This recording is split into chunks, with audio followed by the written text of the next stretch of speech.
गुदि बर' थुनलाइ आफाद बेनि सनाथि मायथाइ बेखौ साननैनि हाबाफारि दं बेनि गाहाय मावखुलि बे नब्लाङावनो जों खुंनो लादों आरो दिनै गिबि साननैनि हाबाफारि 15 आरो 16 14 अक्ट'यै जिल्लायाबो जोंजों लाफादोंमोन बिसोरनि थावनिखौ जोङो नै अलंबार गोजौ आरो गेजेर फरायसालि बेवहाय एकमडेसन खालामदों आरो मैया बिथांमोना 14 नभेम्बर डेलिगेट जिरायदों आरो मोनसे स्पेसियेल प्रग्राम दंमोन स्टुडेन्ट सासेखौ मोनसे बान्था बावदों आरो गोसोआव गैया मामोन बे पानाम बिब्दिहाय मैया हरनि 12थासोनि गेजेराव डेलिगेटआ जोबदों आरो ओमफ्राय दिनै अखानायै बिसोरो फ्लेग हइस्ट खालामबाय 9टा 9:30 बिसोरनि प्रग्रामा जोबनायसै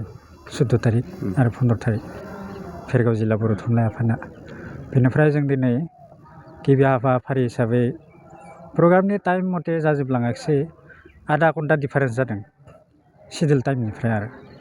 गेटखौ बेखेवबाय दुर्गादास बर' MLA बिथाङा बेखेवनाय बाथ्रामोन खिन्थु बिथांनि एबसेन्सआव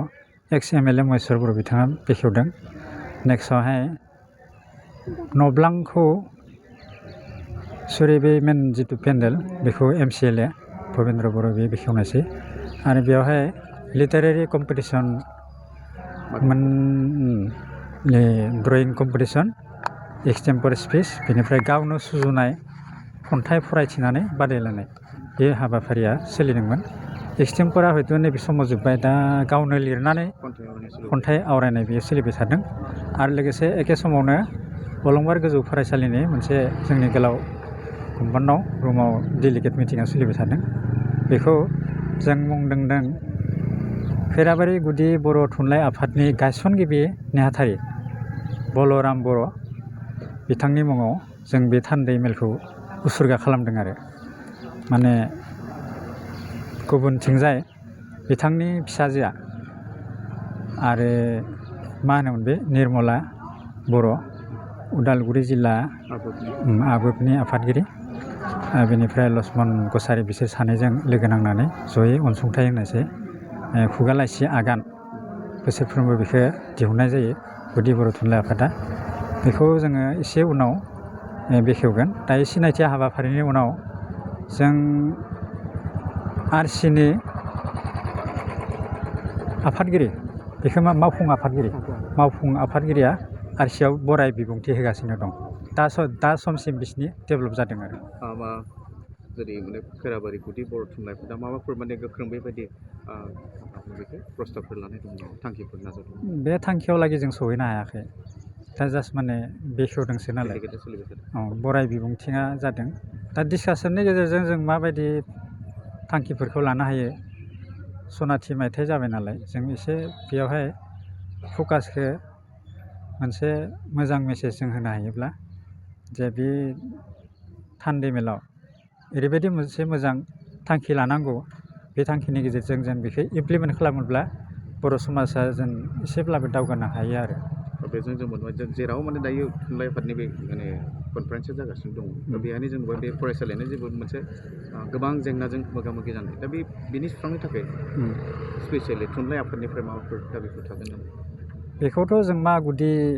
आफादसो जाबाय नालाय जिल्ला आफाद दं सेन्ट्रेल आफाद दं दा सेन्ट्रेलनि जिथु हाइस्ट डेलिगेट हाउस बियो बर' समाजनि जेंना बायदिसिनाफोरखौ सावरायनो हानायनि देरसिन हाउसआनो जाबाय बे बर' थुनलाइ आफादनि जिथु डेलिगेट जथुम बोसोरफ्रोमबो जिरायनाय जायो बेहायनो माखासे थांखिफोरखौ लायो इमप्लिमेन्ट खालामो माखासेखौ हयथ' माखासे पेन्डिं थायो जोङो ओरैया गैया बेयो जानांगौ होननानै जोङो जिल्लानि गेजेरजों थांखिफोरखौ हरनो हायो बेखौ इमप्लिमेन्ट खालामगोना रायलायगोना जोंथ' प्रायरिटि मोनाना सेन्ट्रेलजों रायलायनो स्टेटजों रायलायनो बेखौ माने सेन्ट्रेलफोरासो सेन्ट्रेल साहित्य सभानिफ्राय रिप्रेजेन्टेटिभ खालामनाय जायो जोंहा माने बेयाव मा प्रब्लेम जादों कन्डिसना मा बेफोरखौ जोंनि रिफ्लेक्टखौ होनो हायो जों जिल्लानो आरो जिल्लाया बेफोरखौ बुथुमना सेन्ट्रेलनो हरनाय जायो दा बेखाय अलंबार बायदि मोनसे फरायसालिया दिनैसिम माने गोदोसोनानै दं जायाखिसै बे पलिटिकेल मेटार जाबाय बियो आरो पलिटिकेलाथ' ना जों मा पलिटिकेलाथ' होनगोन पलिटिकेलि सुफुंगोन खिन्थु नोंथांमोननिफ्राय जुदि दाबि गैयाब्ला बे जानो जाफुंगोन दा बेनिखायनो नोंथांमोना जिहेतु बे एरियानि जाथाय गासै बाथ्राफ्रा थासारिफ्रा नोंथांमोनासो रोखा रोखा मिथिगोन दा बेखायनो नोंथांमोननिफ्राय माबायदि दाबि थागोन दा बेयाथ' जिखिना भेंसार स्कुल थानांगौ बेयो प्रभिन्सियेलाइज जानांगौ आरो जोंनो थोजाफा टिचार हरनांगौ जों मिथिनायाव जायफोर अट'नमास काउन्सिलफोर स्कुलफोर दं अट'नमास स्टेटफोर दङ डिमा हासाव बा कार्बि आंलं बिब्दिनो जोङो मोजाङै बाथ्राफोरखौ मिथिजोबा नागा बायदि स्टेटफोराव खम अनजिमानि स्टुडेन्ट दङब्लाबो माखासे टिचार थायो होननाय जादों बेयो मानि थाखाय जाखो बियो दा नायनो थाङोब्ला आसामा मा स्टेटमोन बेथ' माने ट्राइब्सजों बुंफबनाय गोजा जायगामोन बेयो आरो बेवहाय जोङो माने बांसिन डिप्राइभ जादों जेब्ला जोंनिख्रुइ सियानसिन मानसिफ्रा जोंनि गेजेराव हाबफैबाय जों बिसोरजों जेननांगौ जाबाय मानसिनि जौगानायाथ' बिब्दिनो माने जोङो बै माने एनिमेल बै डिस्कभारि चेनेलफोराव नायोब्ला बोलो गोनांफोरा बोलो गैयैखौ होसोना जाया होमबा बिब्दि कन्डिसनाव माने जों राजनितिक भाबै जों गाग्लोब जाजों जों डिमान्ड होयोब्लाबो डिमान्डखौथ' बिसोर मिथिगौ इलाइट बिसोरो इलाइटफोरा सालायदों देशखौ आसामखौबो बे इलाइटआ सालायदों दा बिसोरजों जों जेननायनि थाखाय जों डिमान्ड होयोब्लाबो बेफोरखौ जों फुलफिल खालामनायाव प्रब्लेम जादों बेनिखायनो हयथ'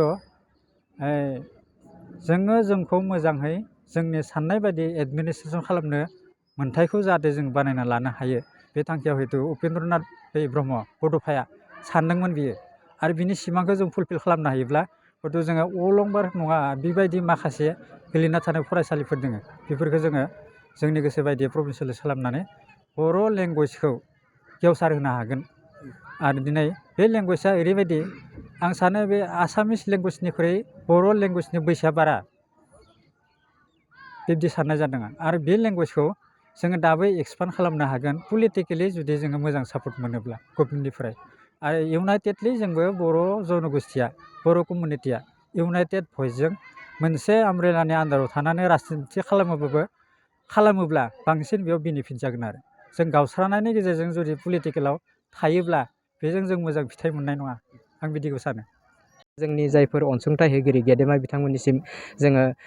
जिथु बानजाय आफाद बे बानजाय आफादनिफ्राय बिथांमोननिसिम साबायखर बावहरनाय थाबाय लोगोसे जोंनि जाफोर मावथिफोर बे हाबाफारिखौ जोंखौ जाफुंनायाव हमना ला जोंनो जाहोनाय लोंहोनाय साहा दौनाय बा गुबुन गुबुन जोंहा दै जगायनाय बायदिसिना जोंनि माने मुवा जगायनाय आरो जोंनि बायदिसिना दालाय आफादफोर बे दालाय आफादनि बिबानगिरि बयनिसिमबो आंनि गोसो गोरबोनि बा जोंनि बानजाय आफादनि आफादगिरि जों लोगोसे मावफुं आफादगिरि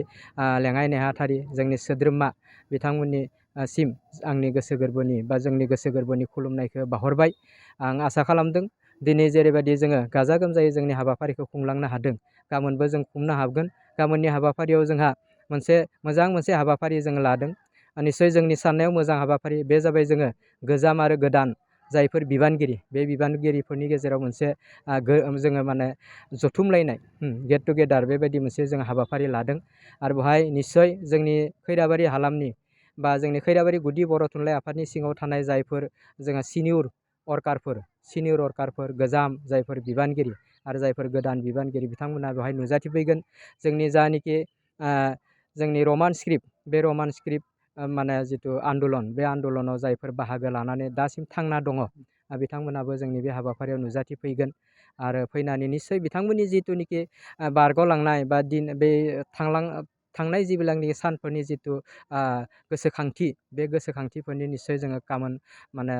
सावराय जथुमनि गेजेरजों कमेन्ट लालायनो नाजागोन आरो जोंहा बेवहाय माखासे रिंगु दामसा दामनाय देनाय मोसानाय मुसुरनाय बे हाबाफारियाबो जागोन जोंहा गेवलां मेलाव आं दहायनो जिहेतु एसे बुंबाय जे जोंहा प्रमद बिटिसिनि माने गाहाय बिथां प्रमद बर' सारजों लोगोसे आसाम एसेम्ब्लिनि स्पिकार बिस्वजित दैमारि जोंहा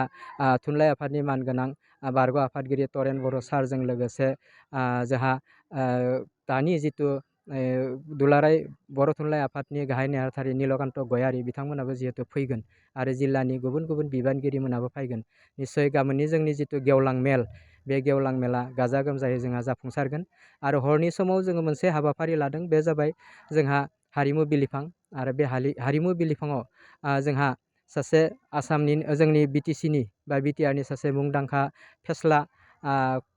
फावखुंगुर बिथां प्रेक्टिकेल बसुमतारी बिथाङाबो फैगोन आं आसा खालामदों जोंनि खैराबारि हालामनि गासैबो